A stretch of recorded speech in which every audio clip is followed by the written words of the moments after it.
Happy Wednesday, veterans. I'm not sure how many folks are in here. We'll give it a couple of minutes. Just want to welcome everybody. Thank you for spending some time with us today. Before we get started, let us know who you are in the comments. Where have you been? Where have you served? What branch? What years? Let us know. We'd like to see who we're talking to. I myself served in the Army and the Air Force. I know Coach Todd over here was in the Navy. And we've served in the 2000s and 2010s. So kind of what we want to hear from you in the comments there. All righty.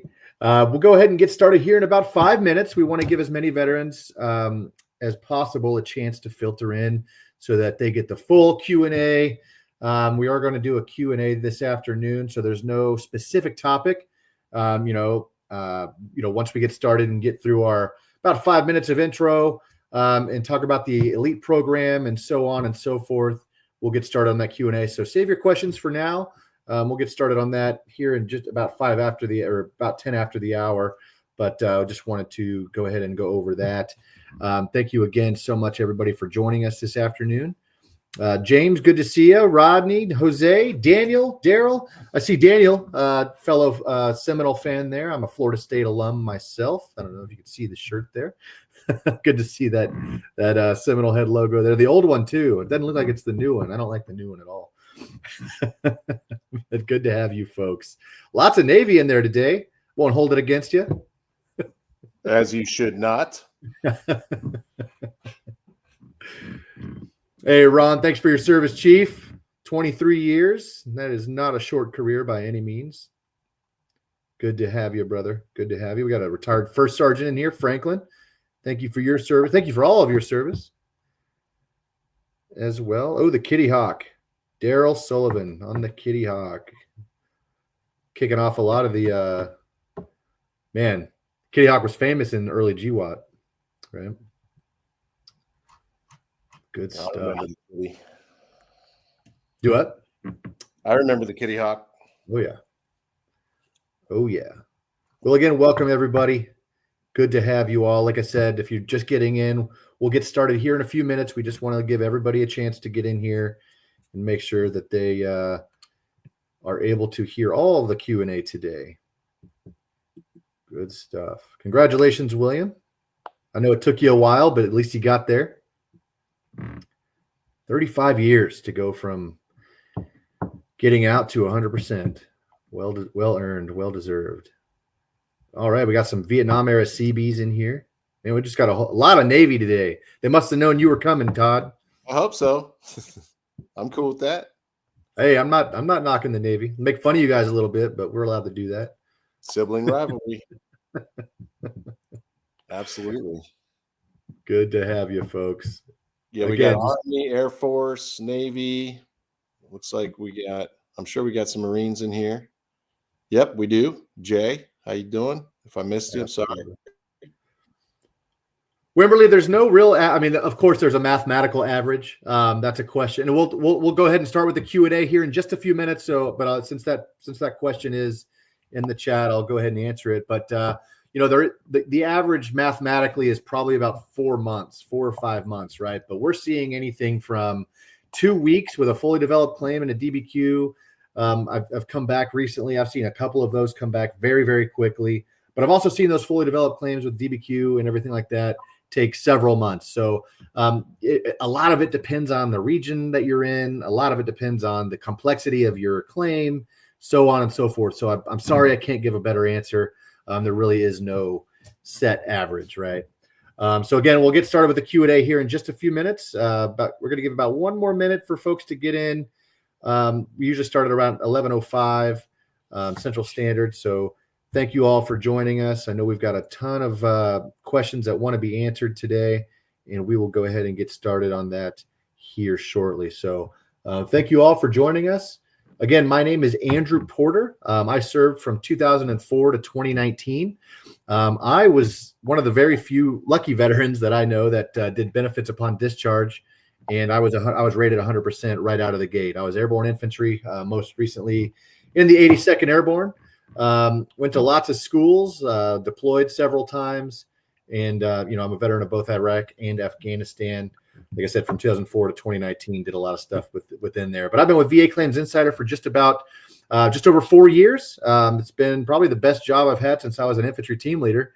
I think after you get past team leader, everything becomes a little more bureaucratic, a little too much, politicking there and going to boards and all that kind of stuff. But this is the best job I've had outside of the military, and it's because of folks like you. My why is, hey man, I get to do help facilitate life change for my brothers and sisters in arms. So thank you for being a part of that, folks. It really is an honor and a privilege to have this calling. I don't call it a job, but this calling, and I love being here. Todd, want to introduce yourself to all of our folks out here? Yeah, thanks, Coach Andy. My name is Coach Todd Steinbrecher, a Navy veteran. I was in from 99 to 08. I was a CH-46 helicopter crewman and an aviation rescue swimmer, and did 3 back-to-back tours for Iraqi freedom and enduring freedom, and then was a high-risk instructor. Had some injuries, got myself 80 when I was discharged, and then I actually got a coach here and was a client here, and my coach helped me get to 100. So that was great. Obviously, not everyone's going to be there, but we want to make sure everyone gets the rating they deserve. Super excited, and to piggyback you, Andy, it's a calling. Best job I ever had other than when I was in the Navy. Happy to serve and looking forward to answering these questions today. Super excited. Heck yeah. Todd and I are friends in real life. We don't just work together. So it's always good to work alongside you, Todd. I know a lot of our job is kind of, we're on the phone with our veterans and helping all day, but it's good to spend an hour here just bouncing back and forth with you. Having said that, we'll go ahead and we'll go ahead and get started here. Before we get started, I just want to go over our disclaimer. All right, folks, we are not accredited agents, VSOs, or attorneys, or any other entity recognized by the Department of Veterans Affairs. We are not affiliated with the VA in any way. VA Claims Insider is an education-based coaching and consulting company for disabled veterans exploring eligibility for increased VA disability benefits and who wish to learn more about that process. VA Claims Insider also connects veterans with vetted independent medical professionals in our preferred provider network for medical examinations and independent medical opinions, IMOs, Nexus letters, DBQs, and so on and so forth for a wide range of disability conditions. Having said that, what does VA Claims Insider do, right? We operate on what is called the SEM method, SEM, all right? Strategy, education, and medical evidence. Those are our bread and butter, and that medical evidence certainly helps win claims, right, folks? So what you get is one-on-one coaching, strategy sessions, multiple, depending on how many claims you're going through. You kind of want to re-engage and get all that stuff squared away and things in order so that makes sense to you, right? Because you're not just going to throw stuff at the wall. We don't do that here at VACI. We never will. Throwing stuff at the wall is, something that we frown upon, especially if you want to get it done the right way, because there is an order of things, right? Sometimes you may need to get a claim service connected before you can go after that other claim in a secondary sense, right? So just keep in mind, strategy is way more complicated than just, hey, let's submit a claim. That, there's a lot more that goes into it. Claim submission, lots of education there. You want to get those claims submitted properly, right? So we educate you on how to get that properly submitted. We will not submit claims for you. That is not something we do.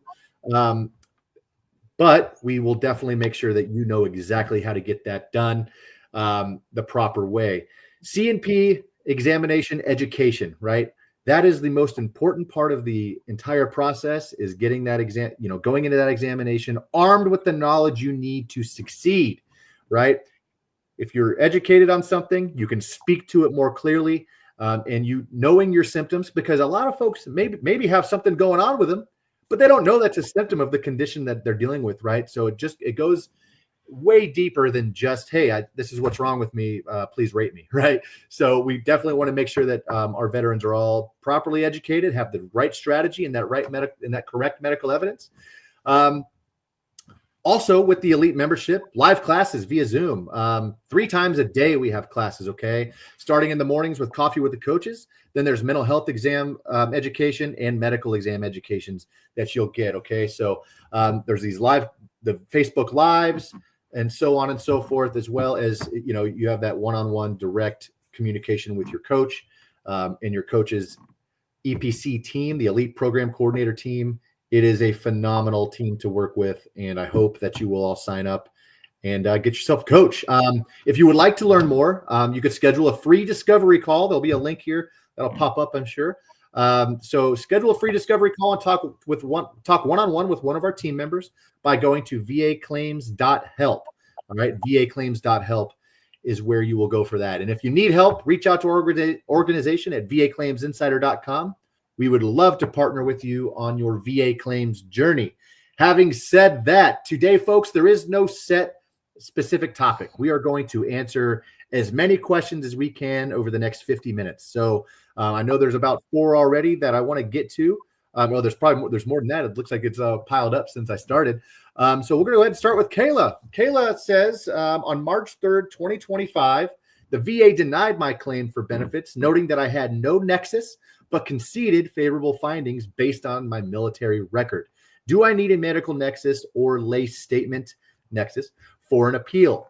So in order to appeal a previous denial, you will need new and relevant medical evidence. Now, most decision letters will come with a favorable findings portion, right? Most do, not all. A favorable finding most often I see is you have been diagnosed with a condition, or you do have a mention of a symptom of a condition in your service treatment records. A lot of veterans will get a little annoyed with that and say, well, hey, they're admitting that this and this occurred, but what's going on is you might not have that full Calusa triangle complete. The Calusa triangle is a little bit of case law, right? It's what established what it takes to have a claim service connected, right? So you need a current diagnosis, right? So say, for instance, when I was in the Special Forces Q course, I snapped my fibula. It was a compound fracture, bone came out of the leg, right? That, was diagnosed as a compound fracture and it healed. I got plates and screws, kept jumping out of airplanes, kept deploying, and moved on with my career. That was an acute, that was an acute condition, right? So it wasn't chronic. Here I am over 12 years later, and my leg is no longer an issue. So whereas that is in my service treatment records, it is no longer an issue. Actually, that leg is stronger than my other leg. And it's kind of bizarre, but there's not a chronic disability there. So whereas they will, if I tried to apply for that now, that would probably come back favorable findings, say, hey, you have this in your service treatment records, right? We see that, but it's not a chronic condition. And a lot of times too, I've seen veterans with, say, headaches. They go get seen for headaches once or maybe twice over the course of 5 or 4 or 8, 12-year contract, but they never go get seen again. So the VAs will well, that's not a chronic condition. We see no treatment, nothing like that. So basically what you need to do is you need to establish that you have a chronic condition, right? It's got to be new and relevant. A current chronic condition has been diagnosed. Then you need a nexus, right? So you need to be able to connect that to your service.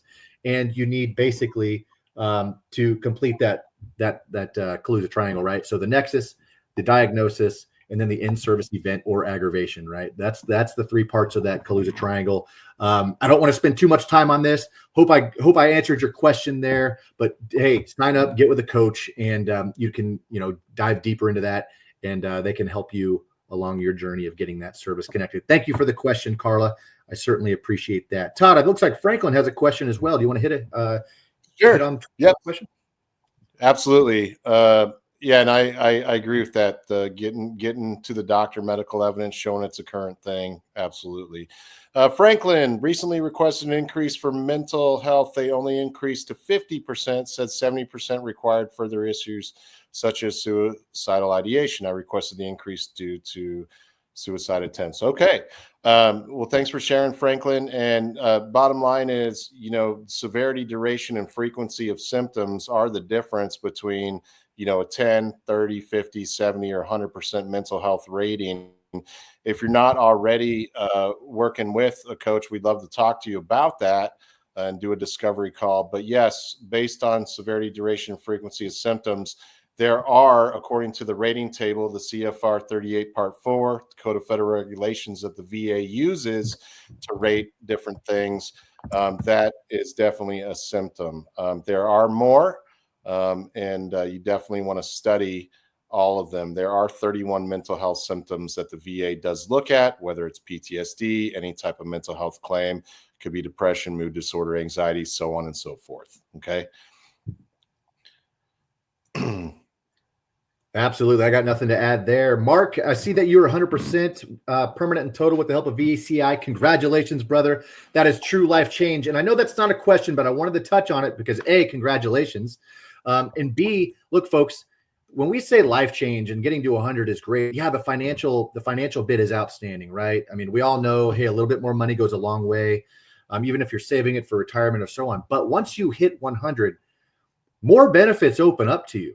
Certain states, no more property taxes. Certain states, just tax benefits in general, licensing, free access to different things. I know here in the state of Missouri, I could go to school forever and get a million PhDs, and the most I could ever be charged for a credit hour is $50.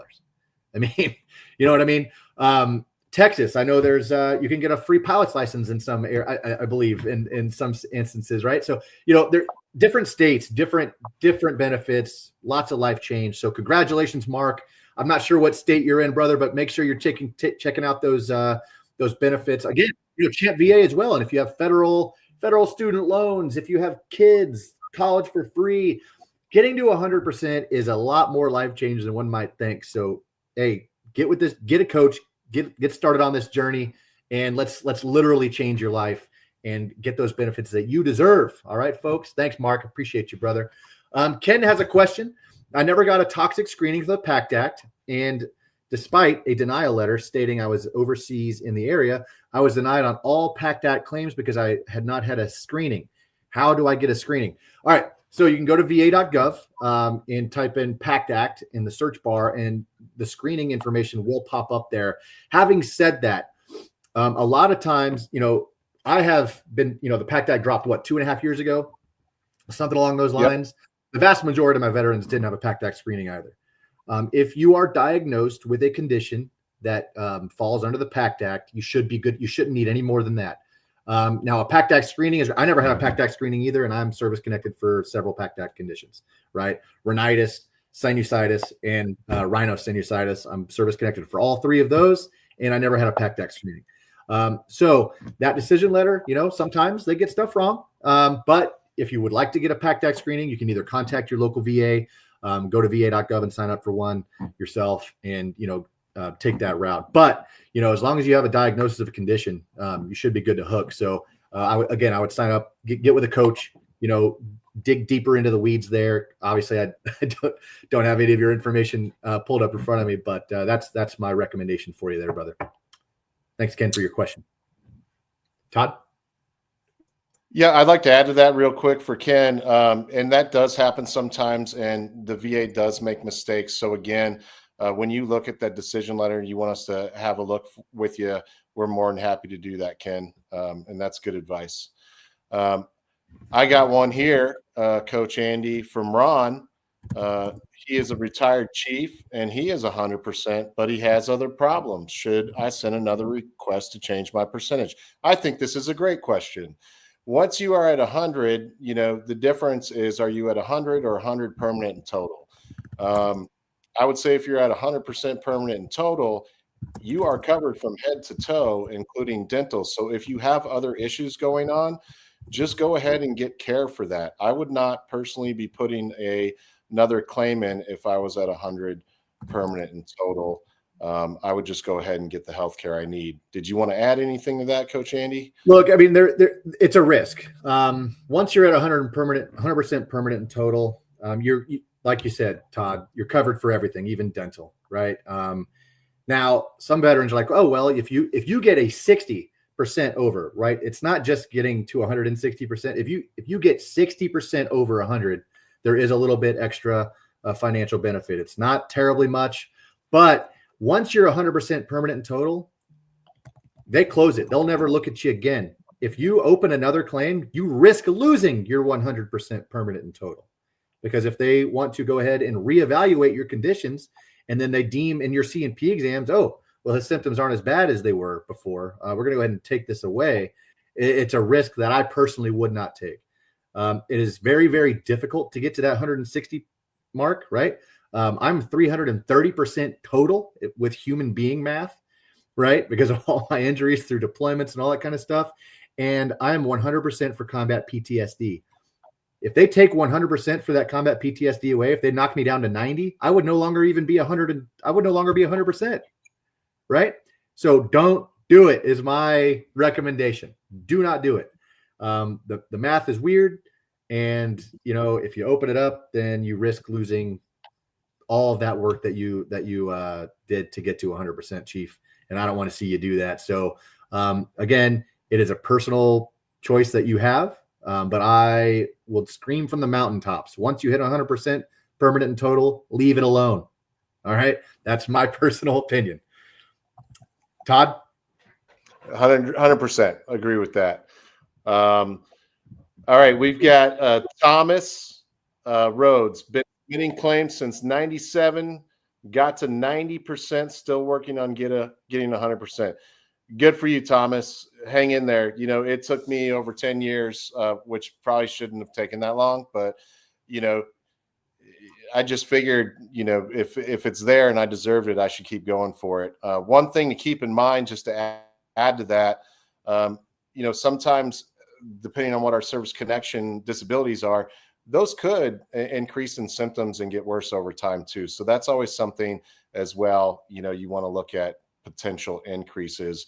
You might be underrated on something, but if you want us to get with you, we'd be happy to talk with you unless you're already working with us. But keep fighting the good fight, Thomas. I like hearing that stuff. It sounds positive. Heck yeah. Herb Webster asks, let's see, he was 16 years Desert Storm veteran, 100% P&T. Thank you for your service, brother. Congratulations on that P&T. Oh, it's unemployability. Okay. When I had my claim done, it took 7 years, and I had not yet had OSA, TBI, and migraines as part of that claim. I was told not to seek to add them because they would jeopardize my current rating. I'm sure that would put me over the 100% for the scheduler. Can you speak on that? So yes, Herb. So TDIU is a little different. That's a different process altogether. The VA basically conducts an investigation to see if your service-connected conditions are preventing you from making a certain amount of money per year, right? So TDIU, and you're basically, you get your 100, but you really can't work full time and make X amount of money per year on top of that. So the goal, if you're 100% disabled, is to get to the regular 100% permanent and total. If I would suggest, Herb, getting with a coach to really nail down the nitty gritty there. But, if the math works out and you're like, okay, well, I'm looking at these conditions, I have a route to service connect them. I have a route, my symptoms reach these certain levels, and you can use the VA calculator on VAClaimsinsider.com to look at that, punch in the numbers. And if that makes sense for you, get with a coach, talk about a strategy on how to get you there. If you need Nexus letters, if you need medical evidence, Telemedica can help facilitate that. So definitely get with a coach, talk about that stuff. I'm sorry for the kind of broad swath of an answer here, but I would really need to look at all your documentation, your DD-14, your rated disability screenshot, any denials that you've had previously. I would need to do a whole strategy session with you in order to see if that makes sense for you. Because what I don't want is for veterans to lose what they have if it doesn't make sense, and if there's really not a strategy to get you there realistically. All right. So get with a coach, get with an expert that knows how to put eyes on certain things and get you squared away. Hope that answers your question a little bit, Herb. Awesome. Sorry, it's not really detailed. No, and that's a good point to bring up, Coach Andy, is, we don't want to get in the weeds with your strategy if we don't have all the information. That's why we might generalize some of those answers. If you do want to schedule a discovery call, just go to vaclaims.help and you can sign up there. And you can actually ask for Coach Andy or I if you want either of us to work with you, but all the coaches are great here, so you'll be in good hands. Rich has a question for PTSD. Is Nexus evidence as good as a Nexus letter? Having trouble getting a Nexus letter. Okay, so that question is Nexus evidence as good as a Nexus letter? Nexus really means that service connection or that link. Sometimes based on presumptive conditions or different awards and different things you may have experienced, or if something's in your medical record where it ties that and you have that nexus that could be favorable to you, you might have enough information to go with. Now, if you do need a nexus letter and you are having trouble getting that nexus letter, we do have Telemedica in our preferred provider network. They are a different organization than us, but they do specialize in working with veterans. Again, like Coach Annie said, if you want to have that discovery call and get with us, we can talk more about that. But as long as you have what the VA is requiring, you want to make sure you have all those things, like in that Calusa triangle that Coach Andy was talking about.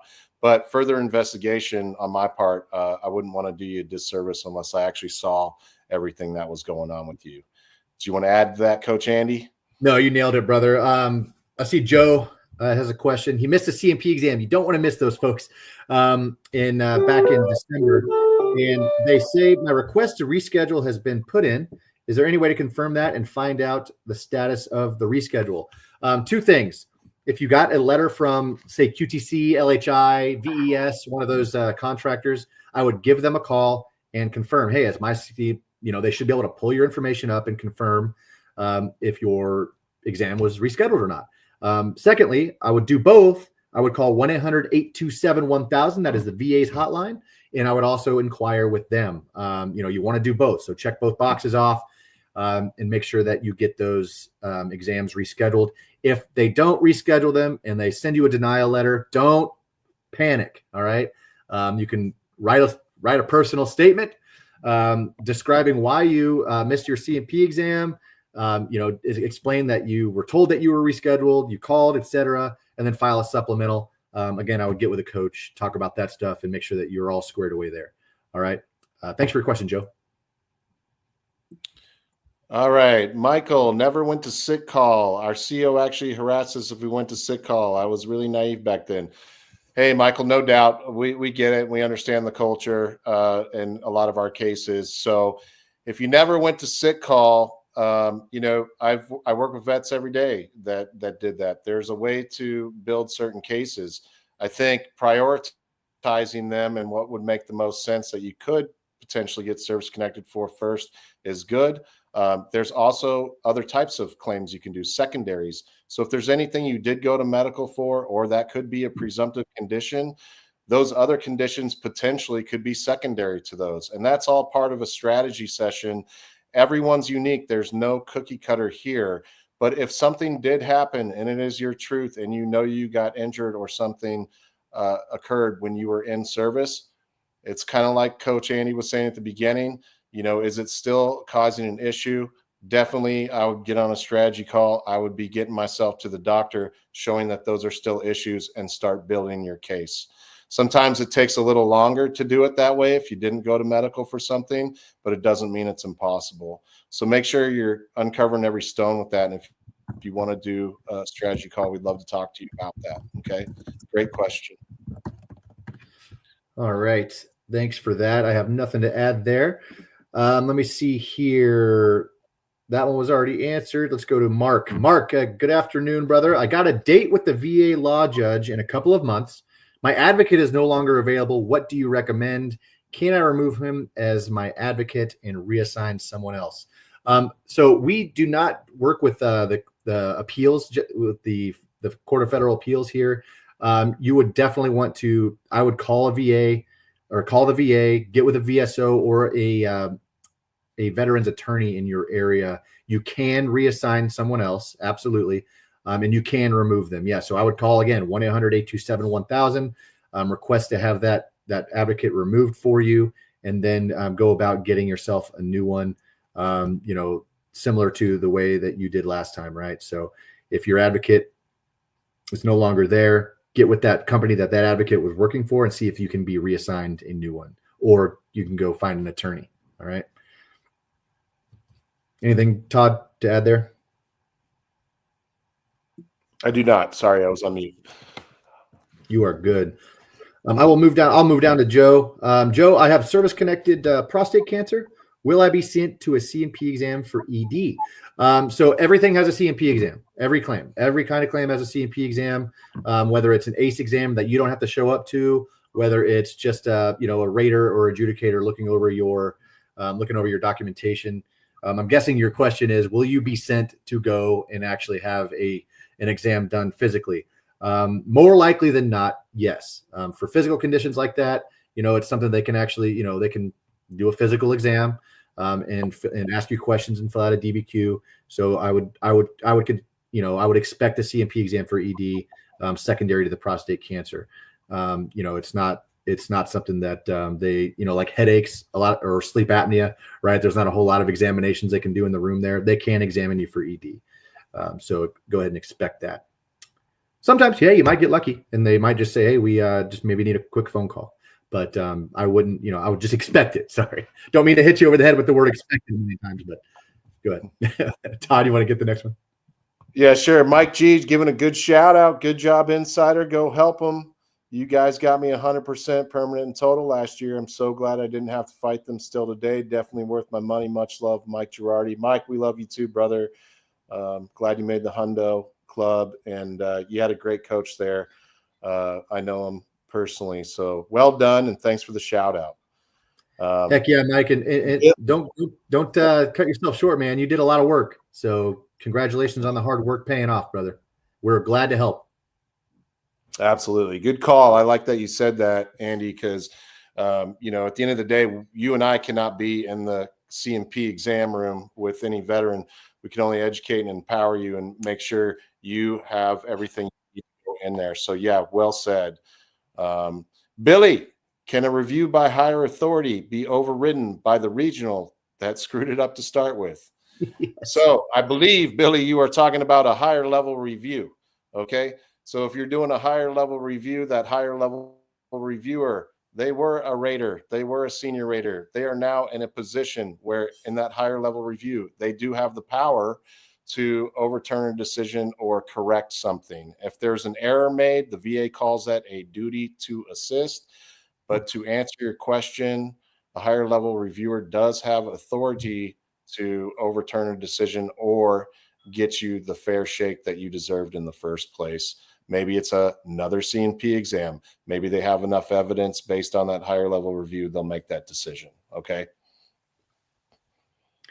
All right, Leisha. Leisha says, I recently met with a VSO for a disability claim, currently rated at 9. She's currently rated at 90%. Almost there, my friend. The VSO listed so many things for my new claim. Will that hurt me? Well, it all depends. Again, I kind of mentioned at the beginning, we don't like to throw things at the wall and see what sticks, right? That's not a good strategy at all. But if your VSO looked through your service treatment records and saw a litany of things and just listed them for you, I would go to those exams. I would go to every exam, right? But when you're at those exams, even if it's for something that your VSO threw at because they saw in there, maybe we talked about an acute illness earlier, right? Where something maybe you went and got seen for something once and never really went back. Still go. Sometimes the examiner is sympathetic and we'll see, oh, okay, they can diagnose you in the room again, right? Even if you went and got seen for something acute while you were in service, and they can diagnose you based on their questions. They can ask you and do their thing as a physician if they are at that level where they can do so, right? So if they're a tech, maybe not, but if they are, an NP or a PA or an MD, they can do that. So it may not. I wouldn't say it'll hurt you, but it certainly isn't the best strategy. So I would say go ahead and get with a coach, so you can get that proper coaching, give that list of all the things that you submitted for or that your VSO has submitted for, and, get all that education that you need to get squared away. So, you're at 90%, you're knocking on the door. I'm not sure if you're at 85 or if you're at 94, but I certainly wish you luck, Leisha. And like I said, I recommend getting with a coach so that you can kind of fine tune, the next steps and mitigate any possible, negativity that could come from, a long list of submissions.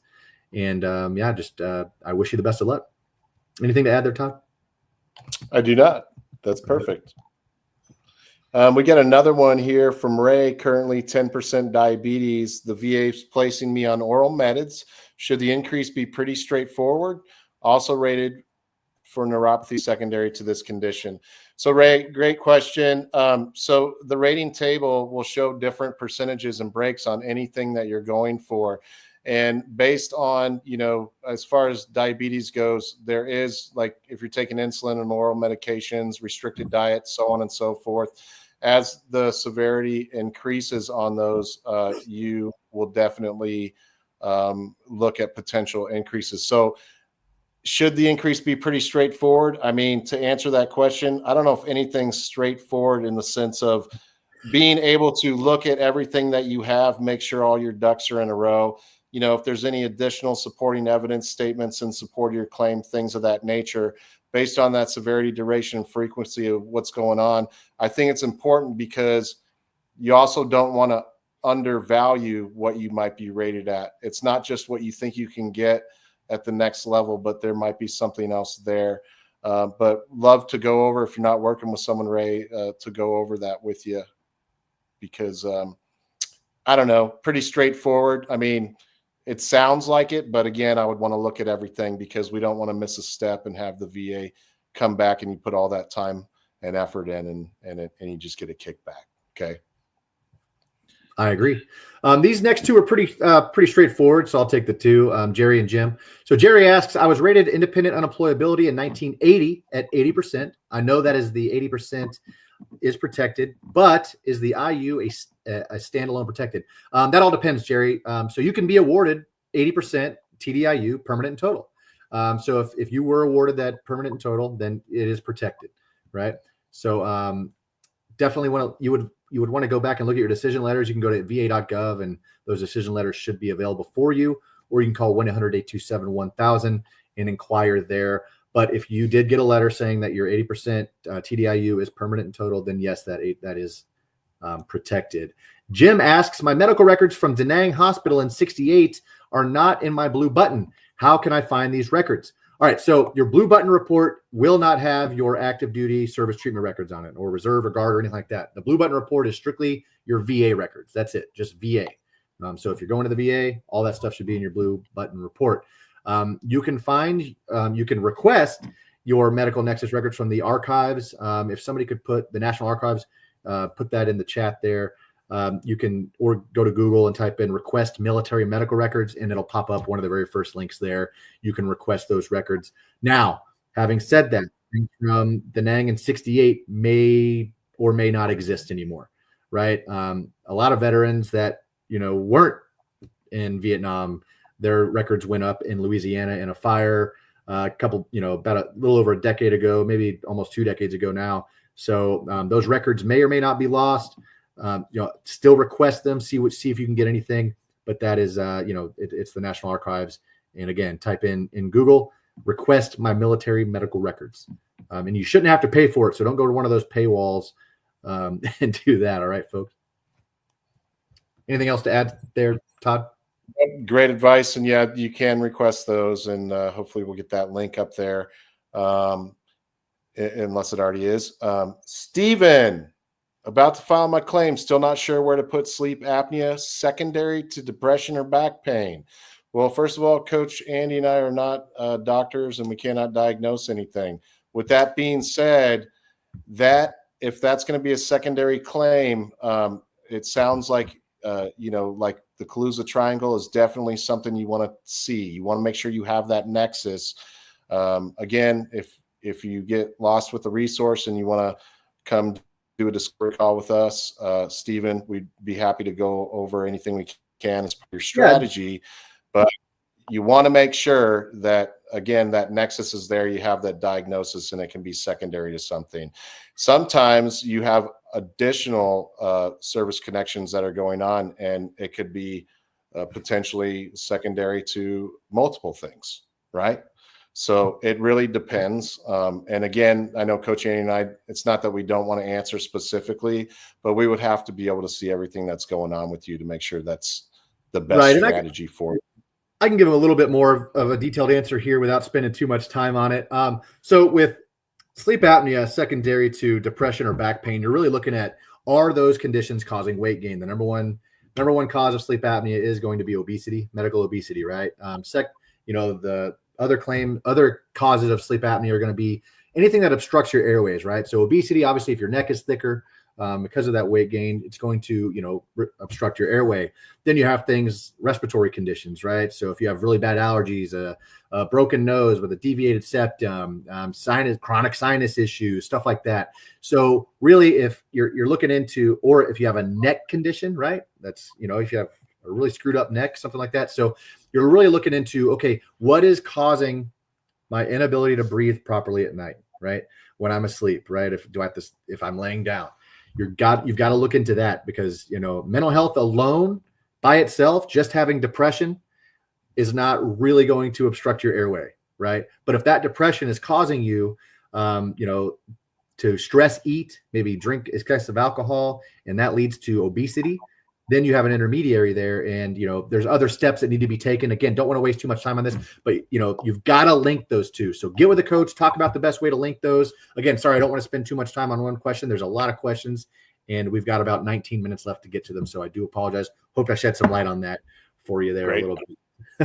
Yeah, no, that's a good point. Sleep apnea can be one of those, you got to spend some time on to connect all the dots. Andy, I agree with you. Alicia Williams, May 2022, my migraine claim went from 0% to 50%. My claim was submitted in 2009, but was only given back payment for the current year. How to get the correct compensation pay? Hey, great question, Alicia. So if it went from 0 to 50 back in May 2022, but you submitted your claim in 2009, depending on when you put your intent to file in, and if you are already service connected, it should go back to that intent to file date, but it will not go all the way back to 2009. Okay. If you want someone to look at that decision letter with you to go into further detail, be happy to do that. However, if you were already service connected in 09, you had the 0, then in 2022, you went back, you got your increase. It should go back to your intent to file date because you were already service connected at 0. Okay. Right, folks. When you guys hear about when you guys and gals, hear about the veterans that get 13 years of back pay, the reasons they're getting that is one of 2 or 3 reasons, right? Either one, it's been in the Court of Appeals for that long, right? Or 2, say you got out of the service in 2009 and you filed a claim and got denied. In order to get that back pay, from now to back then, you would have had to appeal within 365 days of your original denial, or HLR it, and then keep that cycle going. You've got to keep it going, right? So that's appealing every single year, within 365 days to keep that going. That's the only way that you hear about folks getting that insane amount of back pay, is if they keep it going. If you get denied and you let it rest for 5 years, and then you file again 5 years later, and then you win, and you're like, oh, where's my 5 years of back pay? That's not how it works. So you've got to keep that stuff going. All right. Anything to add there before I get to JT? No, sir. I'm going to call you JT. I know it's Jay Travels. My man Jay Travels over here. Can a 100% permanent and total unemployment still work? I believe that I am unable to work up to the unemployment threshold of $15K a year. I am doing DoorDash, which isn't considered gainful employment. The question is yes, or the answer is yes. You can still work a little bit. There is that threshold. You can't make a certain amount, but you've got to show that your service-connected conditions are the reason that you can't work, right? And I believe you have to have either one that is 70 or multiple conditions that add up to over 60, right? For the TDIU, I would have to have that pulled up in front of me. We don't do a whole lot of TDIU, but yeah, you could still work a little bit, but you just can't earn a certain amount of money per year. All right. Anything to add there, Todd? Nope, I agree with that. And another thing to think about when you are on TDIU actually is that threshold can change based on if you have dependent or not. That number can go up. So make sure you know what your threshold is based on your own personal situation. Right. All right. Eduardo Hernandez, are 100% disability common with armpit exposure? I'm guessing he means burn pit exposure. I'm guessing he means burn pit. Not very common. Armpit exposure, man. Are you saying something, Eduardo? I thought I showered this morning and put on some deodorant. Sorry to usurp your question here, Todd, but it's not too common, right? There are a litany of cancers that are, presumptive. Gosh, God, you got me laughing and I forget words that are presumptive under the PACT Act. So some of those get to 100. But if the cancer, God forbid, hopefully, fingers crossed, is in remission and goes away, then you would lose that 100, right? A lot of times it would go back down to a different level based on residuals and so on and so forth. So no, it is not incredibly common. It can happen, but based on PACT Act conditions alone, due to that burn pit exposure, again, I'm guessing you're not talking about the armpit. It is not common to just that alone. No, it is not, but it certainly does help, right? A lot of these presumptives can be a catalyst for some gnarly secondaries, right? It can be a nexus rather for some gnarly secondaries that'll get you higher. So that PACT Act has helped more veterans than I can count get to 100. Because before 20, I've been with VACI for a while, since before the PACT Act, and a lot of those veterans were kind of dead in the water. They had, they had hit everything possible. Well, no other claims. Bang, the PACT Act drops, and that opens veterans up to a whole new world, as it were. So, it is definitely possible for 100% disability because of the, with that PACT Act being the force multiplier there. But just for the PACT Act alone, it's not very common. Sorry to make a short question into a diatribe here, folks, but there's so much information, and I want to teach as best as I possibly can here with a limited time. So we'll move on to the next one. Todd, you want to go ahead and grab this next one since I usurped that from you? No worries. And just to add on to that too, Coach Andy, you probably saw this too. So when the PACT Act was passed in August of 2022, if you end up finding that you have something on that presumptive condition list that you were denied for before that PACT Act came in, you're not dead in the water per se. That'd be something worth looking into and pursuing again now that it's considered a presumptive if you qualify with one of those diagnoses, right? Mm-hmm. And I've helped a lot of people with that, and they've been able to get something denied before now under the PACT Act. So that's good news. Wayne, I received compensation for intervertebral disc syndrome. I will be filing for radiculopathy lower extremity soon. I have a Nexus letter. Will I need to get a diagnosis from my PCP, or will CMP do that? Well, Wayne, again, we would have to look at that. But if you have a Nexus letter, I'm thinking you might already have a diagnosis, but I wouldn't know unless I saw that. But usually you would have a diagnosis in order to get that Nexus. So based on your medical evidence and what's in there, would definitely need to look at that. I don't know if you want to add anything to that, Coach Andy. Yeah, no, typically a physician won't write you a Nexus letter until you already have the diagnosis for the condition. So you probably already have the diagnosis, Wayne. I would talk to whoever wrote that Nexus for you and go from there. All right. Yeah. Another back question. Ken asks, chronic back pain was denied because of lack of chronicity. Yeah, remember we talked about that earlier. Despite having a back injury in my service record, what to do next? Go to the doctor, brother. You've got to get that seen. Now, having said that, it all depends on how long ago you got out, right? So if I got out of the Army in 2000, and yeah, man, I had a back injury in 1998, and it's in my service treatment records. And man, I was a young man, got out, and I was in my early 20s, and just I'm going to keep pushing. Never went to the doctor, and now 20 years later, you're going to the doctor for your back. It's going to be tough to get that service connected, because who's to say you didn't fall down on your driveway on some ice and re-injure your back? Or were you a mason for 20 years, laying brick, all that other kind of stuff. So really a lot of these musculoskeletal conditions, proving that chronicity it's not easy unless you've been going for years to treatment, right? You got out in 2000 and you kept going to the VA for years to get your back seen. Well, then you can prove that it's a chronic condition, not a re-injury several years later. So that is a tough one, Ken. And I hate to be the bearer of bad news, but that's going to take some work. Again, I recommend getting with your coach. If you don't have one, get one, and discuss on how to navigate that. But again, having things in your service treatment records, like I gave that example on the top of the hour where I snapped my fibula on the Q course.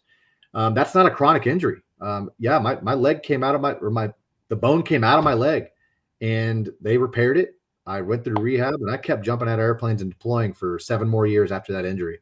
So, it's one of those things where if you don't keep getting seen for it, it's real hard to get service connected, even if you can show the injury occurred while in service, because, again, the VA doesn't have cameras following us around, every day for our whole lives to prove that I didn't re-injure myself in my civilian career. Right. So get with the coach, brother. Anything to add, Todd? Nope. Agreed. We got Tasha. What is the difference between a pension rating and a disability compensation rating? Can I still apply for service connection for those conditions? What does it affect? Now, Tasha, I'm not sure what you're asking specifically, but I think what you might be asking is a non-service connected pension rating versus a service connected disability compensation. I do know a little bit about that if that's what you're asking. The non-pension rating, if you have that and you're getting a non-service connected pension, if you're getting some type of pension that way, you really want to be careful what you want to look at in Service Connect, because that can affect how that pension could reduce based on your service connected side going up. If it goes above what you're getting, then they would give you what's in your favor. I'm actually working on one of those with someone right now, and we did a strategy call, making very sure that this gentleman is not putting himself in harm's way, because that is important. I would say I need more information, but if that answers your question, I think that's maybe where you're going with that. Okay. So if you do a service connected compensation claim, just be aware of how that might affect your non-service connected pension, if that's what you're talking about. Okay. Absolutely. Nathan, all right. On my anxiety claim secondary to tinnitus, I filed in December and it moved to step 5 on January 15th. Since then, it's just sitting there. How much longer should I be waiting in your opinion? So it's still early, my man. Filing in December, I'm still getting veterans. Their claims are coming back from October, from the summertime, even from early last year. Right. So again, it's hard to say. There is no average wait time. Sure, again, mathematically there is an average, but we're seeing some claims come back in 2 weeks. Some claims take 6-7 months. What you can do is you can call the VA, make sure, hey, it's still good. You haven't forgotten me, right? If it goes past 6 months, call the White House hotline. Say, hey, look, it's been 6 months. What's going on here? They might be able to kick the tires and light the fires a little bit there, but don't panic. Having submitted in December, you're good. You're in the what we're seeing as kind of the this is normal. It's only been 3 months. So just don't panic. Things are going through a lot of times too. And let me just say this, and Todd might be able to back me up here.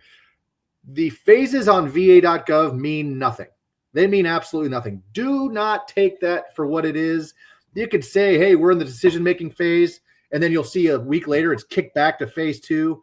Do not pay attention to that stuff. It is either a lot of times the system is messed up. Somebody goes in and clicks something or whatever. Oh, yeah, it shouldn't have been ever at 5. It should be at 2 because we haven't gotten to it yet. So things are just don't trust don't trust that system. Todd, anything to add there? I totally agree. I think it's more internal communication, and it can confuse the veterans and it can frustrate, especially when you're in that hurry up and wait game. I say the same thing, 100%. I mean, at the end of the day, it could be bouncing from 5 to 3, back to 5. You don't know on those steps. It could be a lot of internal communication, and unfortunately, it's facing towards us as the veterans, and it can be very confusing. If the VA is not requesting any additional information from you or contacting you and you don't see anything like that, don't read into the steps too much. Just hang in there. Right. And we know we want to be proactive. We're veterans. We're taught to be proactive, all that stuff. But with this, there's not a whole lot we can do but stand by to hurry up and wait. You know what I mean? Unless they send you a letter saying we need action. And even then, they send canned letters out all the time. Hey, you have 30 days to submit more evidence. That's not a mandatory. That's it. Hey, we're still working on your claim. If you would like to submit more, this is just a notice that you can still submit more. And so I see a lot of veterans that'll get worried and say, Andy, I got this letter in the mail. What do I do? They send me that letter. It's like, yeah, I see this 100 times a day. It's just a canned letter coming out. So again, I know you want to be proactive. I know this process is arduous as it is, but it's a lot of it is just, okay, once you've done your bit, it's on the VA to do their bit. Right. And so, like I said, if it gets past an unreasonable amount of time, use that White House hotline number, give them a call and say, hey, what the heck's going on here? And they might be able to shed some light on it for you, or get that claim kicked in the butt a little bit. Todd? Absolutely. Rodney, how hard is it to get knees, back, shoulders, neck, and ankles rated? Me and all my brothers served. We got 2 Army, 2 Air Force. We got Navy. We got Marine Corps. Wow. I would like to be at your Thanksgiving dinner. That would be fun. No, but for real, to answer your question, how easy is it? How hard is it? Again, going back to some of the stuff we talked about before, did you complain about it? Did you go to medical for it when you were in service? Is it something that's chronic and you're still getting care and showing that continuity of care and that it's still an issue? So it depends where you're at in that. And I know, Rodney, not everybody went to medical. We understand that, and this is where the chance is to, let's take a look at it. Let's see what's missing, if anything. And if you got a solid claim there to go, then, it would make sense. Sometimes you need Nexus letters. Sometimes you need to keep going to the doctor. Sometimes you need a diagnosis. But it is possible. And just so we're all clear, there's no time limit to put a claim in. There's absolutely no time limit. Obviously, you're going and getting medical care and you've got the continuity care. The risk might be lesser and lesser the further away you get from your time in service if you're continuing to get care, but it's never too late. I just want everyone to know that there's always some other option to give it a go. Okay. Absolutely. But great question. We are approaching the top of the hour, folks. So I'm sorry if we didn't get to your question. Our Facebook team should be reaching out or at least commenting on there and on, to give you guys that discovery call option there. But, look, folks, we go through strategy, education, and medical evidence. I really encourage you to sign up, get that discovery call, get yourself a coach. You get the one-on-one coaching, the strategy sessions, the claim submission education, the C&P education, live classes, and not to mention Brian's new book, VA Claim Secrets, is now available. You can order yours today on Amazon. I have the first one. You deserve it. It talks about the different benefits for different states. So schedule that discovery call if you want to learn more. Talk to one of our team members. You can go to vaclaims.help and get that all squared away. So if you need help, reach out to our organization at vaclaimsinsider.com. We'd love to partner with you on your VA claims journey. I thank you so much for your time today. Again, there was hundreds of questions. We only had the hour. So I do apologize if we didn't get to you, but I hope you picked something up from today. I implore you to get with a coach, whether it's Todd, myself, or any of the other wonderful coaches at VA Claims Insider. But we really look forward on helping you with this journey. And having said that, my name is Andrew Porter. Thank you for your time. Thank you for your service. Love you all. Todd? Coach Todd Steinbrecher, go Navy and every other branch. You're all awesome, and we'd love to help you. We're here if you need us. Please contact us. Thanks for spending an hour with us today, y'all. All right, Airborne.